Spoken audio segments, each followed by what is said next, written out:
Good morning, Sean. Joshua. We're back after a mini hiatus. I'll acknowledge what you just said in a minute. I feel like I need to find a new way to say your name every time we do this. Okay, good luck. You could just answer the phone when telemarketers call me because they have very inventive ways of saying my name. That's fair. And as you know, I can't be too hard on telemarketers because this is something not a lot of people know about me, but I was actually a telemarketer for a little while. And I may have been the world's worst telemarketer. You can imagine on the phone when somebody's yelling at me and I'm like, oh, I'm sorry. I didn't mean to call you. My boss just said that I had to.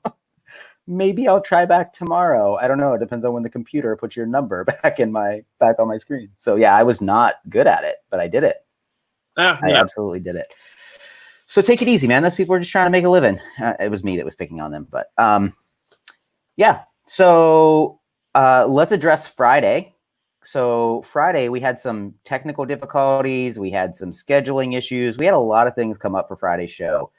And then we purposely did something that that I just wanted to test is when we knew we weren't going to have the show, I on purpose did not post saying, hey, we're not having the show today, because I wanted to see if anybody reached out and said, hey, are you guys having the show? Because to me, that's one way you gauge whether what you're doing is valuable is you show up and you show up and you show up, and then you don't show up and you see if anybody notices. And if people don't notice, I'm not saying you don't keep showing up, but maybe you need to rethink how you're showing up. So we did have a few people reach out. So thank you for reaching out and checking on us. And that is confirmation that, you know, what we're doing, there are people that are looking forward to it. And we really, really, really appreciate those folks. So we'll start with that. So we are on Tuesday, and I wanted to talk about a couple tidbits of news, John, that I came across in the past week. Yeah. So one, I'm going to tell you about Nike. So I read in the news, it was a couple days ago, I think they released it, that Nike posted a $790 million net loss in their fiscal fourth quarter. What? So, yes. So when you think things are bad for you, at least you're not at a $790 million net loss. Now, let me clarify. I would love to be in a position where I could say I had a whatever, how many $1 million loss. I mean, like, let's be real here. They're still doing pretty well. Yeah, they are. But it's interesting because I think what the point of me saying that is not like, haha, Nike has a loss. Like, this is going to affect a bunch of jobs, and I think it's just the reality of we're in a for real tough economic spot. And even these big companies like Nike that have spent years doing a really good job with branding, it's still difficult. It's still very difficult. What happened to them was all their stores across the country, across the world got shut down, and no one was able to walk into a store and buy a pair of shoes or walk into a store and buy a shirt.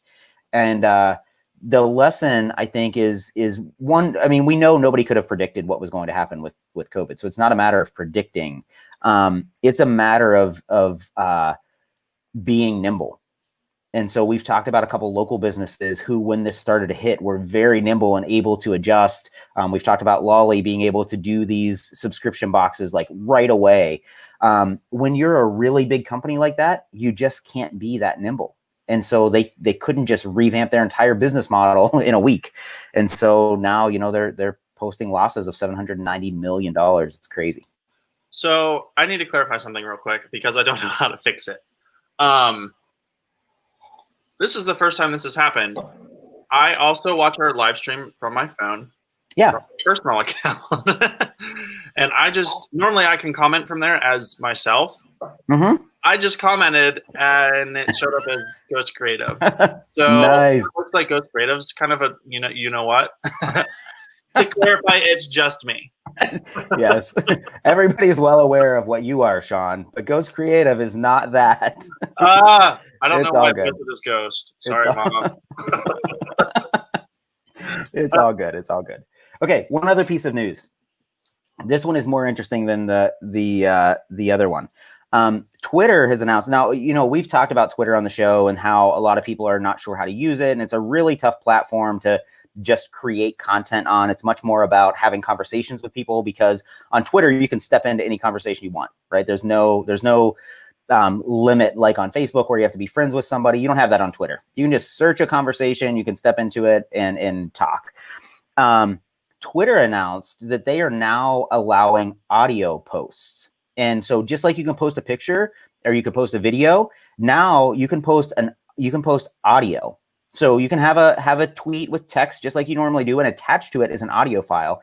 And this is the other thing that's interesting, is they're allowing 140 seconds of audio, so a little over 2 minutes. If you're thinking about getting into the podcast world, this is a great way to test these little short snippets. I also read that they will, if you go over the 140 seconds, they will just automatically create a new, they call it stream. So it looks like a comment to your original post that continues the audio file. So this is Twitter's been trying to figure out how to get their feet back on the ground and how to get some more market share. So I thought this was a really interesting play by them. They're doing something that you're not able to do on other platforms. You can't post audio. Actually, I don't know that you can't, but nobody does on Facebook. You can't do it on Instagram. You can't do it on TikTok. So yeah, I mean, they're maybe leaning into this audio stuff, which is really interesting.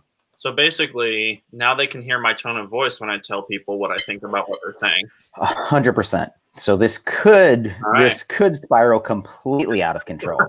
What's interesting though is there, there's a lot, and I'm not gonna voice my opinion on it, but just state the facts about it. There's a lot of pushback on all these social media platforms. I said I'm not going to state my opinion, but I might. There's a lot of pushback on all these social media platforms to limit or remove posts that have lies in them.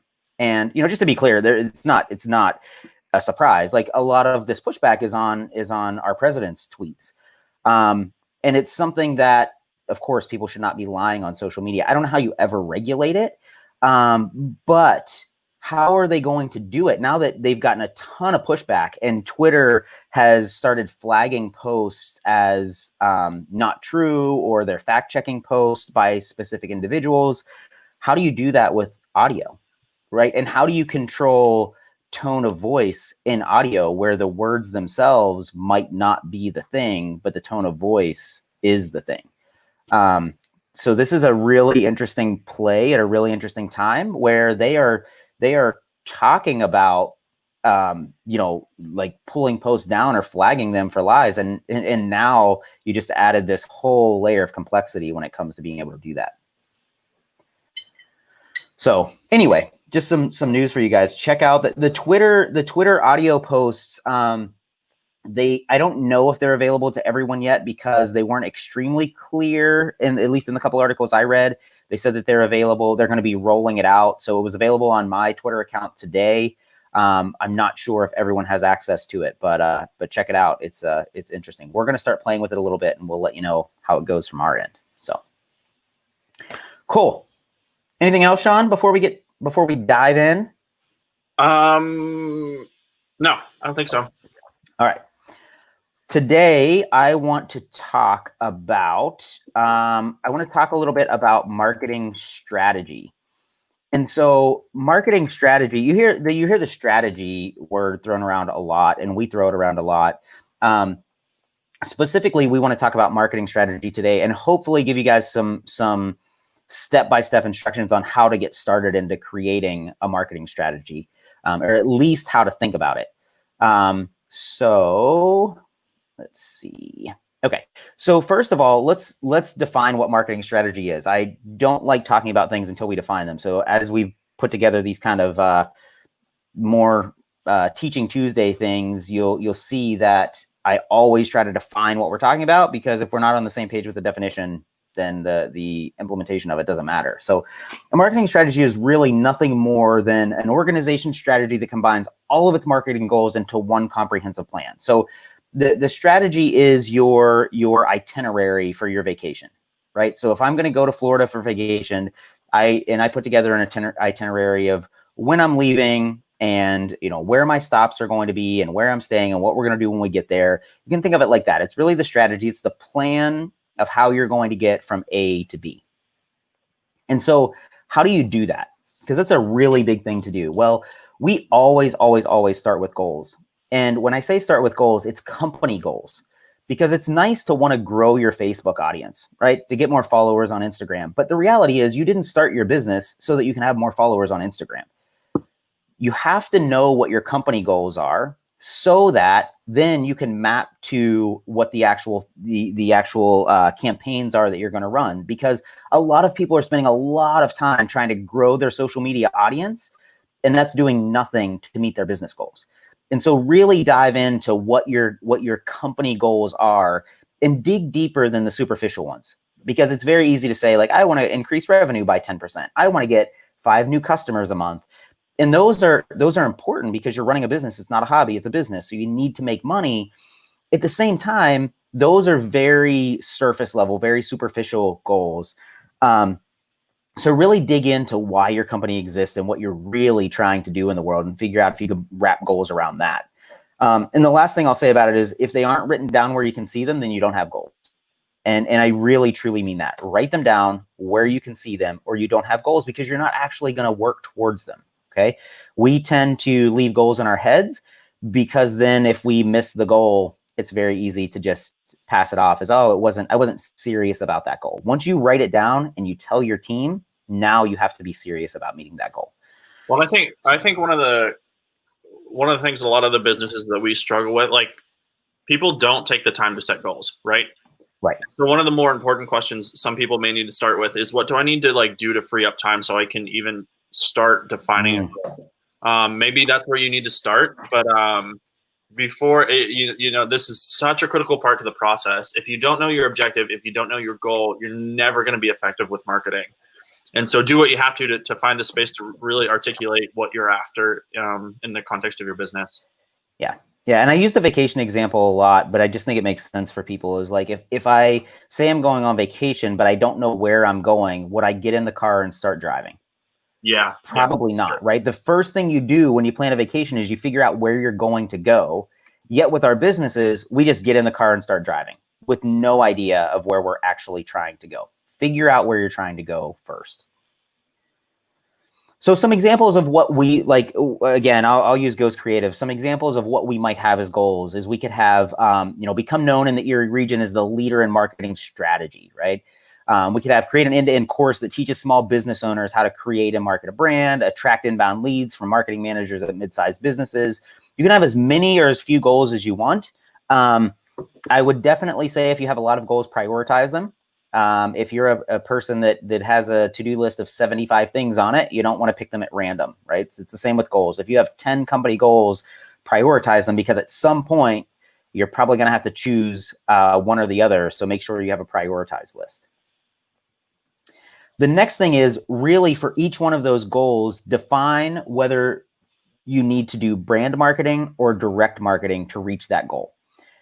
You guys have heard us talk about this a million times, but it really, really, really, businesses get it so backwards, and it hurts them more than it helps them. They're marketing and they think they're doing the right thing, but they're using the wrong kind of marketing.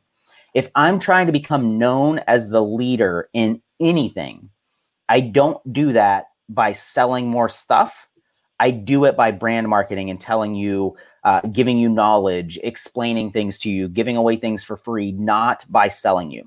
Nobody has ever said, that person tried to sell me a product, therefore they are the leader. Now, don't confuse what I'm saying. Maybe you get the product, and you buy a book, and by reading the book, now that person is, in your mind, a leader in a certain area. But the sales process is not what made them a leader in that area. It was the actual information that you got. Okay. So don't confuse brand marketing and direct marketing, because you would do more harm than good. So in the case of trying to become known in the Erie region as a leader in marketing strategy, we're not going to do that by selling more products. We're going to do that by giving away more information, by, really talking about what our brand is and what our beliefs are and what our philosophy is. Okay. On the other side, when we're talking about creating an end-to-end course that teaches small business owners how to create and market a brand, That's something that we want business owners to take action on. We want them to go do it, go buy the product, go sign up for the Facebook group, whatever it might be. And so we will use direct marketing for that because we want to get you hooked into that program. Okay. So when we're trying to do that, when we're trying to meet that goal, we will use direct marketing. So it's really important that you know up front, is this going to be a brand marketing play or a direct marketing play? And it can be some combination of both, but don't mix and match those two things inadvertently. So I think it's very important that you do this. Once you define your goals, decide whether it's brand marketing or direct marketing that's going to help you reach that goal. And then we're back to the pyramid. You guys are going to get tired of seeing this, I hope. But it's time to create campaigns. So you put together some high-level ideas for campaigns. And you've seen this pyramid before where you talk about your objective or your goal and then your constraints, figure out what your target market is, your messaging, your tactics, all of those things we've talked about before. If you want to see a more complete picture of this pyramid, check out our videos on YouTube. Oh, there you go. Nice plug, Sean. Thank you. That's why you pay me the big bucks, right? That's right. That's right. Okay, but here's the interesting thing that I don't think we've talked much about on the show.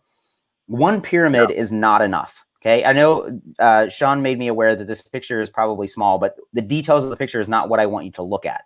Here's what I want you to think about. Each branch of this tree is a different pyramid.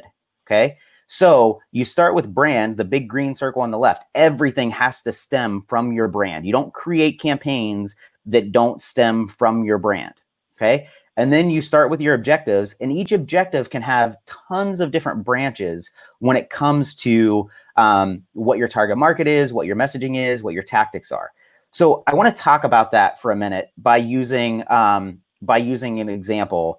And really what this looks like in real life is, let's say that, again, let's use the goal of Ghost Creativ wants to become known as the leader in marketing strategy for the Erie region. Okay. So I'm going to skip over constraints right now just for time's sake. But let's say for that goal, we define 3 different target markets. So we have this objective. We want to be known as the leader in marketing strategy, and we want to be known as the leader in 3 distinct market segments. So 3 distinct target markets. Each one of those 3 target markets is a different branch on that tree. So we could set it up so that we had one target market that was, say, small business owners that are under $250,000 in annual revenue. That's one target market. A second target market could be small business owners that are over $250,000 in annual revenue. And a third target might be something like mid-sized business managers for businesses that are over $1 million in revenue. Okay. So now from one goal, we have 3 target markets. So we already have 3 branches. Okay. And we're going to follow one of those all the way through. So let's say small business owners under 250K in revenue. The reason it's important to separate these out is what that person is looking for in terms of messaging. The way we're going to be able to connect with them is much different than what a mid-sized business manager is looking for. So if we're in this target market of small business owners under 250K in revenue, now, even on that branch, we could split it out into 2 different messages. So one of those messages could be how to sustain your business in tough times, right? Now think again, what we're trying to do, we're trying to be a leader in market strategy. So we could use this messaging of creating strategies to sustain your business in tough times. That could be one other branch. And then in parallel to that branch, we could say things like how to deepen your relationships with your clients. So creating strategies to deepen relationships with clients. And we could teach small business owners how to do that. So again, you start with this one goal. You have 3 different target markets. Even if you pick one of those target markets, you still have distinct messaging for different pieces of that target market. And then lastly, your tactics. So even if I'm trying to say, again, following these branches through and saying, we want to be a leader in marketing strategy for small business owners under 250K in revenue, and we're going to teach you strategy on how to sustain your business in tough times. Well, how do we do that? We could do that through organic Instagram posts. These are the tactics, right? Organic TikTok posts, Facebook ads, Facebook live Q&As, things like that, right? So the point is this: when you're creating your true marketing strategy, we've talked a lot about the pyramid, but the strategy is a bunch of these pyramids working in parallel, okay? All to achieve different goals, all right? And so the idea of doing this, it's not easy, okay? It's not easy. I gotta bring the, let's see. And so there's no magic formula for doing this, even for us. Okay, we do this for a living. Even for us, it's not that we have some magic that you guys don't have. And so how do you get started? Get started the same way we get started. Write it down. Okay, write down your goals, your objectives, your dreams, whatever you need to do so that you know this is my destination. You have to define what that destination is. You can't create effective strategy without knowing what your destination is. You can't plan your trip to Florida if you don't know you're going to Florida. Okay, write it down. Second is define your target market. And this is hard work. Okay, anybody that's worked with us on target market knows that this is hard work. It's just hard work. We don't have some magic formula to show you that says, hey, this is the way we do it, and it makes defining your target market super easy. It's just not. It's hard work. Do it anyway. If the goals and objectives are important, you do the hard work anyway, right? And lastly, get a blank sheet of paper and draw the pyramid. Start with what you know. It can be overwhelming. There's lots of pieces, but start with what you know. If part of your objective is to deepen a relationship with an existing target market, start with the words that you're already using to talk to that market. You're having conversations with clients. You're posting on Facebook. You're interacting with people in person. Start with that messaging that you know and try to figure out what's working, and start with platforms that you're already using. If you're already on Facebook, think about how to use Facebook to meet that objective. Okay. There's always better ways to do it. You can always improve on it, but you have to start with what you know. Okay. And here's the thing that I really want to leave you guys with. You don't need a strategy to stay where you are. Okay. So if you're deciding whether or not you want a strategy, if you want to dig into the strategy stuff, the answer is, if you want to go to a different place than where you are today, you have to have a strategy. If you want to stay where you are, you don't need one. Keep doing what you're doing. Okay. But if you want your business to go to a different place than it is right now today, you have to have a strategy. Okay. So Sean, do you have thoughts on strategy, target market, those types of things, or insights on what you've seen, maybe some stumbling blocks from working with some of the clients that we've worked with? Yeah, I think it's just like, far too often people get caught up in their day to day. You're living within your organization, and a lot of times with business owners, the buck stops at you. So if something doesn't get done, you're the one stepping in to solve the problem, to make sure, whatever it is gets done. And just really the importance of, you have to protect or find and protect ways to give you space to think about strategy. Far too often, I think people are like, well, I really am not much different than I was a year ago, even though I really wanted to be. And the critical piece to that is, you don't build in a rhythm of finding ways to think about strategy. I just can't overemphasize that enough. Is it takes very, very direct attention and intention to find space to make those things happen. Or you call someone like us that can maintain an outside perspective and kind of help you navigate that process a little bit. But yeah, strategy is critical, and I think protecting space to define that strategy is just as critical. If you don't protect it, no one else is going to do it for you.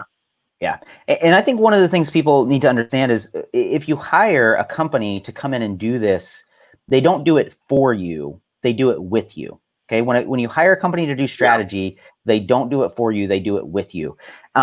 So when like, for example, when we're working with clients, we can't sit down and define their entire strategy. What we do is push them to answer the right questions so that we can help them get it down on paper. But it's not our job to just step away and say, okay, here's what your entire business strategy should be. We have to work with business owners to know what their goals are and really dig in and push them to define those even more clearly, and to really think about what their target markets are. Now, we provide insights on all of that stuff, of course, but it's not something that you can just hire somebody, they go do it, you sit back and relax, and then they come to you and say, here you go. Here's your entire business strategy laid out for you. It's similar to brand. Like, we can't do your brand for you. It's too intimate of a thing. We do it with you. Okay. So if you guys have questions about strategy, I mean, of course, let us know. It's so super important. It's so, I mean, it is, if regardless of how busy you are, what you have going on, what client work you have going on, if you want to be in a different place next year than you are today, you have to block off time in your calendar to think about strategy. I just don't, I truly believe that. I don't think there's another way to do it.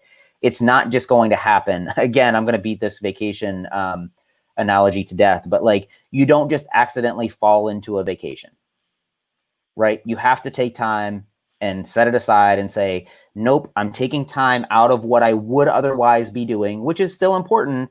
And I'm going to carve out time to plan a vacation and then actually take the vacation. It's no different. You have to carve out time to create the strategy and then carve out time to actually implement the strategy. So there's a book, it's called 4 Disciplines of Execution. And it speaks very, very directly to like what he defines as like the whirlwind, which is, you know, your day-to-day stuff, and how to protect things like time for strategy. You know, what's really critically important to moving your business or your organization forward. So I would highly recommend it. Check out our show notes. I'll be sure to include it there. Okay. Oh, hold on. We have a question. Yeah, I see that. Yeah, Missy, what up? Yes, Missy, great question. How much time?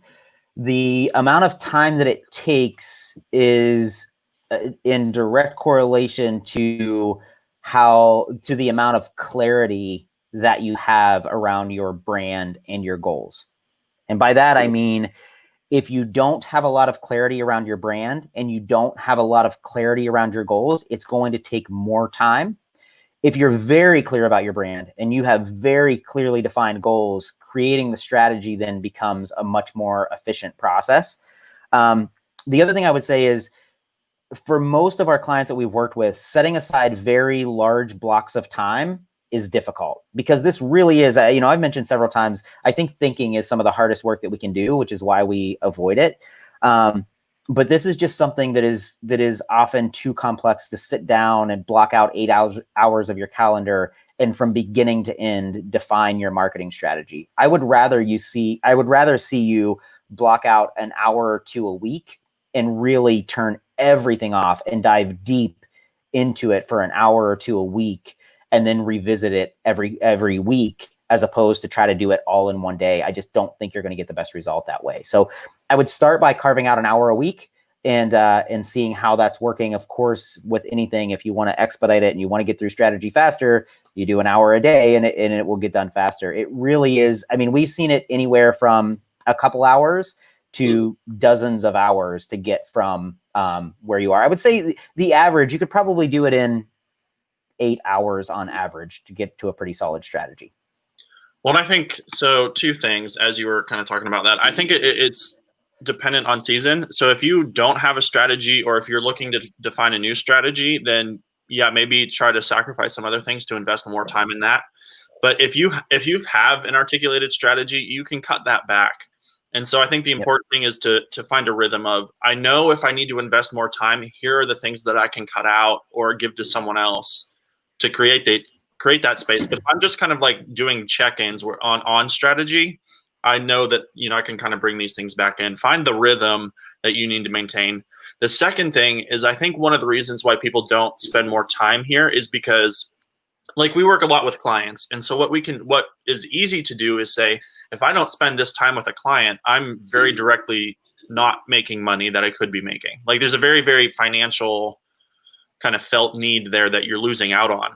But I think a question that people really need to start asking is, like, what's the cost of not having strategy? And so maybe you sacrifice 2 hours of time with clients where, yeah, maybe you aren't bringing in income that way, but what's the cost of not doing that? And I think that's we have to like elevate the discomfort of not having strategy. Yes. Yeah, because you can get by. I mean, there's businesses that have been running for years with no real strategy. Yeah. And you can survive that way. It's really about your intentions of where you're going, right? If you have very specific places you want to be, you want to take your business, then you need very specific strategy to get there. Yeah. So as always, guys, if you have questions about this, feel free to reach out. We're here to help. Facebook, email, however you want to get a hold of us. We'd be more than happy to answer any other questions that you have. Outside of that, you can go to ghostcreative.com/live and sign up for the email list. And we hope to see you guys on Friday at 9 a.m. And we will be there this week, God willing. So have a great week, guys. We will talk to you on Friday. Thanks a lot for showing up.